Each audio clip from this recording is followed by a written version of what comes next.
Hello everyone, कैसे आप सब? आई होप आप लोग बहुत अच्छे होंगे। तो फिर से आप सभी का स्वागत है मेरे यूट्यूब चैनल में, वंदना की लाइफ में। तो जो पिक यहाँ पे लगा हुआ है, तो आप सब तो इन्हें पहचानते ही होंगे। ये है विनय नार्वल की पत्नी हिमांशी नार्वल। तो आज हम बात करेंगे इनके बारे में। मतलब लोग इतना गिर गए हैं, इतना नीच लेवल के लोग हो चुके हैं कि समझ ही नहीं आता कि कब कौन किसके बारे में क्या बोलेगा। कुछ नहीं पता है, कुछ कहा ही नहीं जा सकता है। जैसा कि हम सब जानते हैं कि हिमांशी नार्वल का हिमांशी जी का एक बयान आया था बर्थडे के दिन का, कि हम शांति चाहते हैं। मतलब शांति, हम हिंदू मुस्लिम जम्मू के मुस्लिम जो है उन पे हम नहीं चाहते हैं कार्रवाई। और हाँ, इन्होंने ये भी कहा था कि हमें इंसाफ मिलना चाहिए, इंसाफ मिलना चाहिए। तो इन्होंने क्या गलत कहा? हिमांशी जी ने क्या गलत कहा? तो कुछ लोगों का नीचे कमेंट्स था। मैं सोचती हूँ, एक औरत ऐसे कैसे हो सकती है यार? दूसरी औरत की फीलिंग्स को क्यों नहीं समझती है? उसके नीचे लिखा हुआ था कि तुम्हें क्या है, कुछ दिन बाद तो तुम दूसरी शादी कर लोगी। हद होती है, मतलब हद होती है। मतलब दूसरा शादी कर लेने से क्या दर्द कम हो जाएगा? जो अभी दर्द झेल रही है, तो क्या अभी वाला दर्द खत्म हो जाएगा?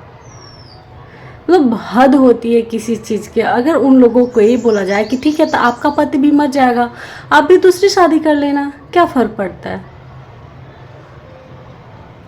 और रह गई बात माँ की, तो अगर आप रिश्ते दिल से निभाओ ना, तो चाहे आप पत्नी हो या पिता हो या माँ हो या भाई हो, अगर दिल से रिश्ता है तो रिश्ते को खोने का दर्द जो होता है ना, कोई भी महसूस कर सकता है। लेकिन अगर रिश्ता दिखावा का है तो वो कोई भी रिश्ता ढकोसला ही होगा, चाहे वो पत्नी हो, पति हो, पिता हो, माँ हो, कोई भी। फिलहाल ही में ना सुनने में आया था कि बेटी की शादी फिक्स हुई थी, दामाद को लेकर भाग गई थी। तो वो भी एक माँ ही थी ना। तो वैसे तो माँ का भी बच्चा मर जाता है, दूसरा पैदा हो जाता है, तो क्या माँ को दर्द नहीं होता है? ये लोग पता है, कुछ भी बोलने से पहले एक बार नहीं सोचते कि मतलब हम किसके बारे में क्या बोल रहे हैं। ऐसे तो दर्द ऐसे जता रहे कि जो पहलगाम में हुआ, सबसे ज़्यादा दर्द इन लोग को है। तो उन लोग से मैं पूछना चाहूँगी कि आपको बहुत ज़्यादा दर्द है, लेकिन जिसका आंखों के सामने उसका पति के साथ वैसा हादसा हुआ, उसे दर्द नहीं है? क्या वो भूल पाएगी?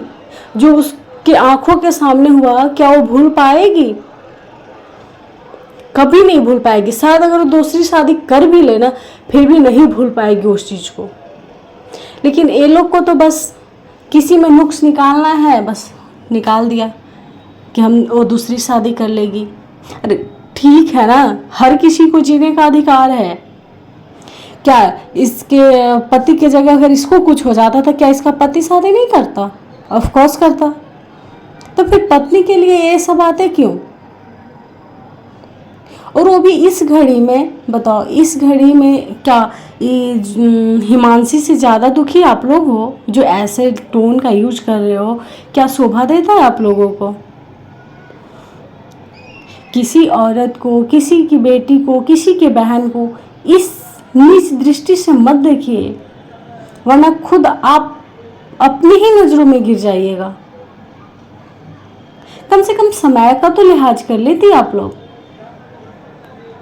किसी का पति के साथ ऐसा हुआ, आप लोग बोलो तुम दूसरी शादी कर लोगी। वाह, क्या मेरी दुनिया कहाँ से कहाँ चली गई।